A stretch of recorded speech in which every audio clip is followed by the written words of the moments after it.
ஓ Julie, அம்மாய் Julie, ஏதோ உன்னை பற்றி நான் தாறுமாறாக பேசணும்னு நினச்சேன். ஆனால் என் தலைமை எனக்கு அனுமதி கொடுக்கல. பார்த்து பேசு. நான் ஆஃபீஸில் இருப்பேன், வீட்டில் இருப்பேன், பனையூருக்கு வருவேன். பனையூருக்கு வந்து அந்த தெருவை நாத்த அடிக்க வச்சுக்காதடி நாதேரி. எங்ககிட்ட அந்த ஜல்லிக்கட்டின் ஒருங்கிணைப்பாளரே இருக்கிறார், அண்ணன் ஜல்லிக்கட்டு ஜலீல் அவர்கள். அவர் கூட இவ்வளோ பெருமை பீத்திக்கலாமா? இந்த நாதேரியே கீழுக்கு மேலுக்கு மூஞ்ச வச்சுக்கின்னு அண்ணா அண்ணா அண்ணான்றா, 10 நிமிஷம் தமால்னு போடுறா. ஏ நீ அண்ணான்னு கூப்பிட்றதுக்கா நாங்கள் காத்துன்னு இருக்கோம்? நாங்கள் இருக்கண்டி லட்சக்கணக்கில் அக்கா தங்கச்சி.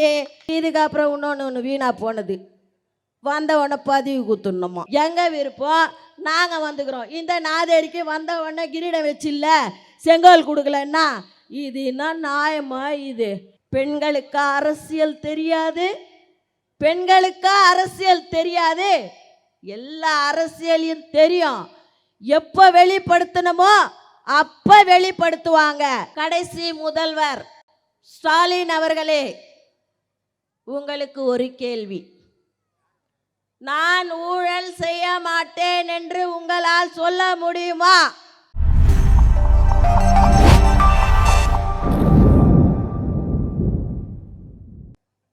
எங்கு பார்த்தாலும் ECR Saravanan, ECR Saravanan, ECR Saravanan வருங்கால மந்திரி. அவரை வணங்குகிறேன். நம்மிடையே எனக்கு பிறகு சிறப்புரையை நீண்ட நெடிய உரையாக நிகழ்த்தியிருக்கும் மாநிலத்தின் கொள்கை பரப்பு இணை செயலாளர் அருமை சகோதரர் லயோலா மணி அவர்களே, என்னுடன் தொடர்ந்து பயணித்து கொண்டிருக்கும் கழகத்தின் பேச்சாளர் அருமை சகோதரர் ராமகிருஷ்ணன் அவர்களே,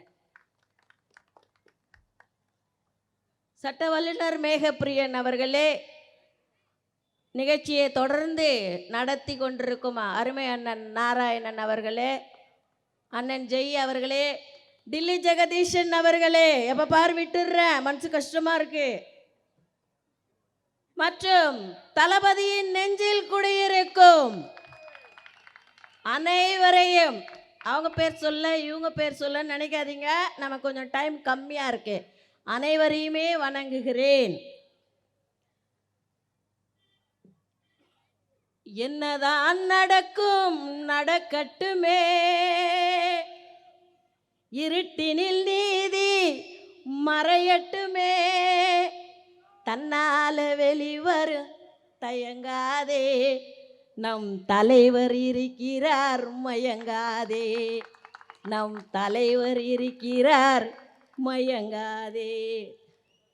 நமது சின்னம், நமது சின்னம் வெற்றி சின்னம், ஒரே சின்னம் உண்மை சின்னம், கோட்டையை நோக்கி அடியெடுத்து வைக்கும் சின்னம் விசில். ஒரு திருவிளையாடல் படம் பார்த்திருப்பீங்க, பழைய கதை அது. தர்மிக்கு பிரைஸ் கொடுக்கணும்னு இறைவன் வாக்குவாதத்தில் இருப்பாரு. இப்போ அவர் இருந்தாங்கன்னா 2 பேரும், இறைவன் இருக்கிறார், தர்மியும் வேற வடிவத்தில் இருக்கிறாங்க. இப்போ அவங்க பேசிக்கிட்டா எப்படி இருப்பாங்கன்னு ஒரு சிந்தனை அக்காவுக்கு.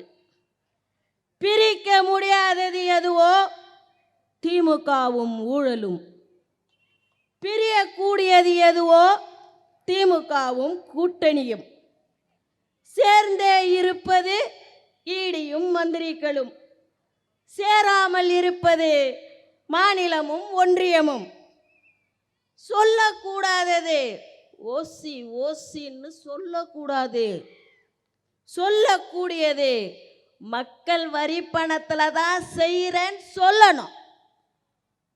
பார்த்து ரசிப்பது ஏழையின் சிரிப்பில் இறைவனை காண்பது, பார்க்க கூடாதது பசியும் பஞ்சமும். டாஸ்மாக்கு பாலாஜி, உள்ளாட்சி துறைக்கு KN நேரு, பள்ளிக்கூட சுவர் இடிந்து விழுந்தால் அன்பில் மகேஷ், ஆட்டத்திற்கு பெரிய கருப்பசாமி. கஞ்சா ஜீரோ என்றது மாசு. தோல்விக்கு திமுக, வெற்றிக்கு தவேக. இதான் அன்பு சொந்தங்களே, மகளிருடைய ஆதரவு யாருக்கெல்லாம் அதிகமா இருக்குதோ அவர்கள்தான் தலைமை பொறுப்புக்கு வருவார்கள். புரட்சி தலைவருக்கு எம்ஜிஆர் அவர்களுக்கு எப்படி மகளிர் செல்வாக்கு இருந்ததோ அதே செல்வாக்கு நம் புரட்சி தளபதிக்கும் இருக்கிறது என்பதை இந்த கூட்டம் உணர்த்துகின்றது. புறநானூற்றிலே ஒரு பாடல், அந்த அம்மாக்கு ஒரே ஒரு குழந்தை தான், போர் நடக்கின்றது. முதல் நாள் போரிலே அண்ணன்காரன் செல்கிறான், மடிந்து விடுகிறான்.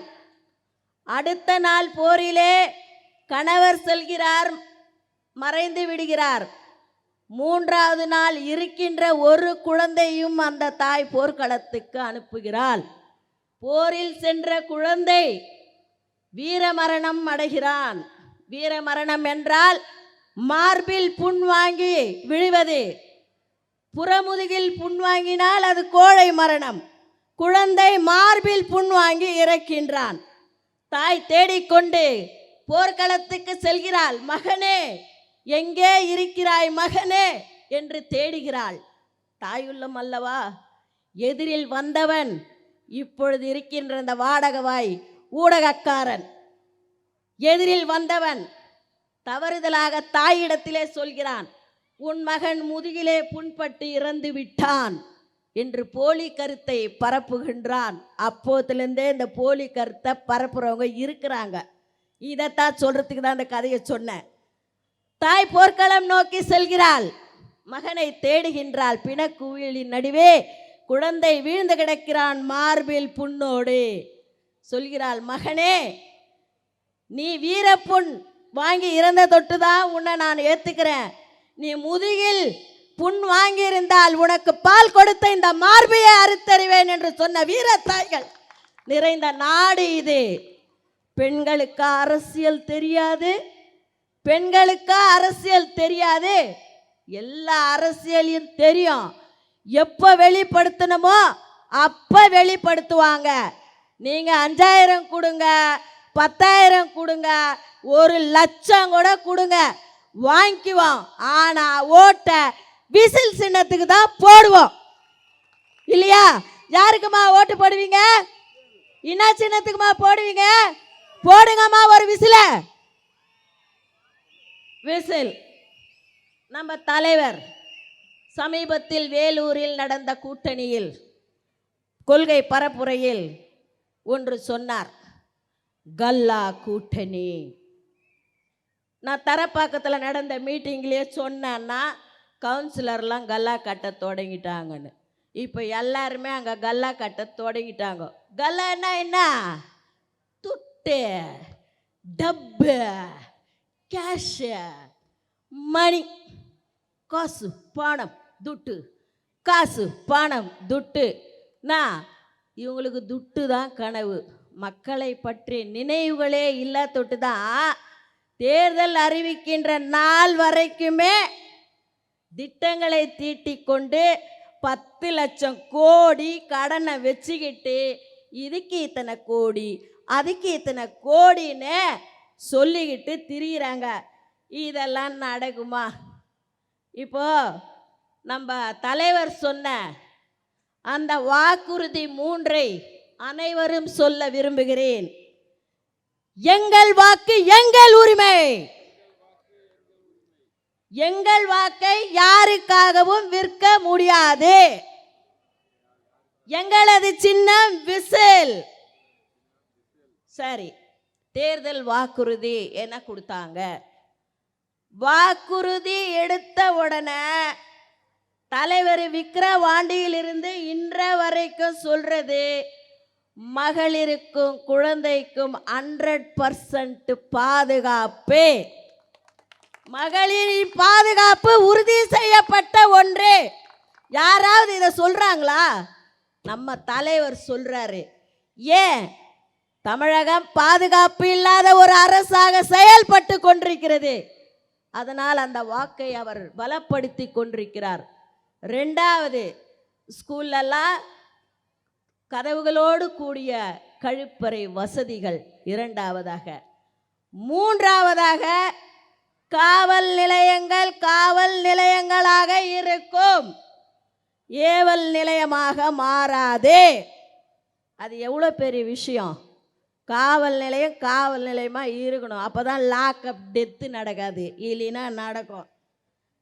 மிகவும் அற்புதமான அறிக்கை. ஆட்டோ ஓட்டுநர்கள் உள்ளிட்டவர்களுக்கு தொழிலாளர் நல வாரியம், யாருமே அதை சிந்திக்கல, கேட்டுக்கிட்டே தான் இருக்காங்க வருஷ கணக்கா. தொழிலாளர் நல வாரியம் அமைத்து கொடுக்க போகின்றார் நம் தலைவர். இந்த திமுகவினுடைய ஊழல்களை பட்டியலிட்டால் அது பெரிதாகி கொண்டே போகும். ஒரே ஒருத்தரை மட்டும் சொல்லிடுறேன், அமைச்சர் KN நேரு. அவர் ஊழல் செய்து விட்டார். அமலாக்கத்துறையின் அறிக்கை வந்து விட்டது. போலீஸ் ஸ்டேஷனுக்கும் உச்ச நீதிமன்றக்கும் உயர் நீதிமன்றத்தும் நோட்டீஸ் கொடுத்துட்டாங்க. ஆனால் லஞ்ச ஒழிப்புத்துறை இன்னும் கைது செய்யாமல் இருக்கிறதன்னா, ஏன் கைது செய்யல? சாமானியனுக்கு ஒரு சட்டம், இவங்களுக்கெல்லாம் ஒரு சட்டமா? ஏன் கைது செய்யல? 4300 கோடியை ஒருவர் ஆட்டையை போடுகிறார் என்றால் இந்த அரசாங்கம் பார்த்து கொண்டு இருக்குமா? ஒரு மந்திரியே இவ்வளோன்னா இன்னும் இருக்கிறவங்கெல்லாம் எவ்வளோ அடிச்சிருப்பாங்க? யோசனை பண்ணி பாருங்க. இந்த திமுகவின் கடைசி முதல்வர் ஸ்டாலின் அவர்களே, உங்களுக்கு ஒரு கேள்வி. நான் ஊழல் செய்ய மாட்டேன் என்று உங்களால் சொல்ல முடியுமா? தகுதியே கிடையாது. ஊழல்லையே ஊறி, ஊழல்லையே பிறந்து, ஊழல்லையே வளர்ந்து, ஊழல்லையே முடிய போறீங்க. உங்களால் அந்த வாக்குறுதி கொடுக்க முடியுமா? நாங்கள் கொடுக்குறோம். ஊழல் செய்ய மாட்டேன், ஊழல் எனக்கு அவசியம் இல்லை என்று நம் தளபதி சொல்கிறார். கரைப்படியாத கரங்களுக்கு சொந்தக்காரர் நம் தளபதி. நான் மட்டும்னா இந்த போஸ்டர், இந்த மேடை, இந்த விளக்குகள், இந்த நலத்திட்ட உதவிகள் அருமை தம்பியால் ஏற்பாடு செய்யப்பட்டிருக்கிறது. எங்கேயாவது உண்டில் வசூல் பண்ணாரா? யாரையாவது மிரட்டி காசு வாங்கினாரா? கட்ட பஞ்சாயத்து பண்ணாரா? ரவுடிசம் பண்ணாரா? தமிழக வெற்றி கழகம் ஒரு கூட்டத்தை கூட்டுகிறது என்றால் அந்த தொண்டனுடைய பைசா தாங்க, வேற எந்த பைசா கிடையாது. அந்த தொண்டனுடைய உழைப்பு தான். எது வேணா எடுத்து பாருங்க, போட்டிருக்கின்ற சட்டை கூட தம்பியினுடைய உழைப்பு. அந்த உழைப்புக்கு ஒரு பெரிய கைத்தட்டல் கொடுங்கம்மா.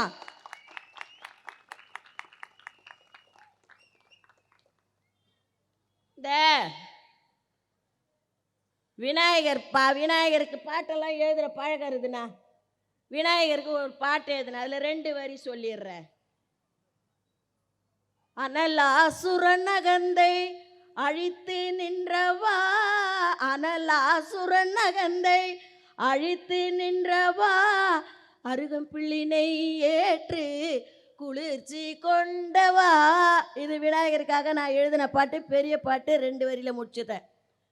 புல்லுக்கட்டு, அதை ஜல்லிக்கட்டோடு இணைத்து ஒரு நாதேரி மல்லு கட்டு கொண்டிருக்கிறது.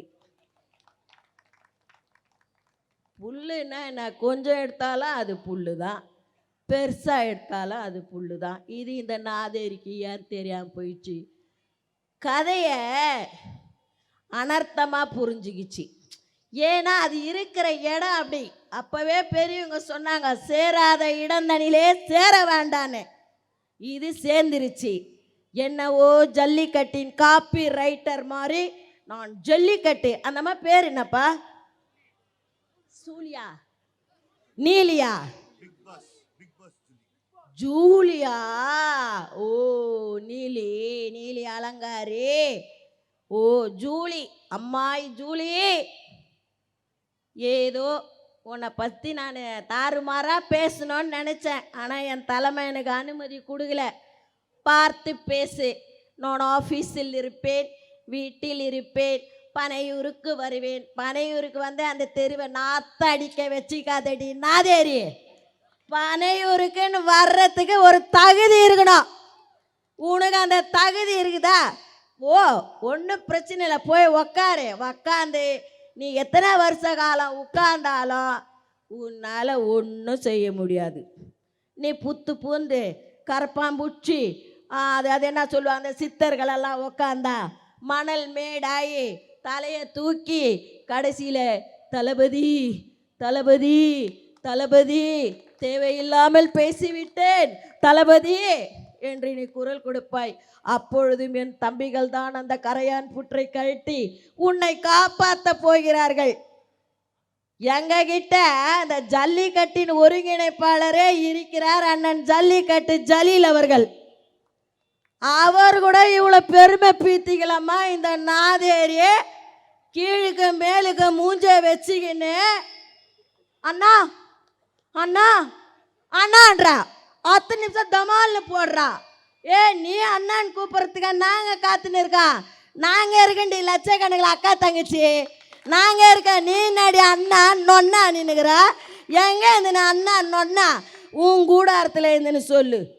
இதுக்கப்புறம் ஒன்று வீணாக போனது, வந்த உடனே பதிவு குத்துணுமா?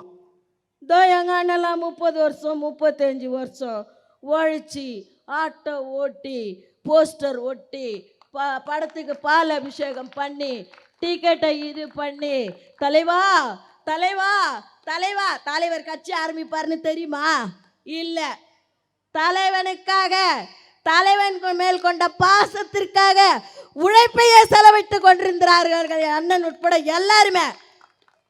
கட்சி ஆரம்பிச்சாரு, எங்க விருப்பம் நாங்கள் வந்துக்கிறோம். இந்த நாதேரிக்கு வந்த உடனே கிரீடம் வச்சில்ல, செங்கோல் கொடுக்கலன்னா இது என்ன நியாயமா? இது நான் கூட இருக்கிறேன். எனக்கே இப்போதான் செயற்குழு கொடுத்துக்குறாங்க. ஊர் ஊரா மாவட்டம் மாவட்டமாக பேசினுக்கிறேன். எனக்கே ஒன்றும் கொடுக்குறேன். உனக்கு கொடுனா உடனே அதுக்கு கோபம் வந்துக்கிடுது. கொள்கை என்ன, கோட்பாடு என்ன? உனக்கு கண்ணு தெரியுதா, காது கேட்குதா? உங்ககிட்ட கொள்கையை சொல்கிற அளவுக்கு உன் கொள்கைன்னா முதல்ல சொல்லு.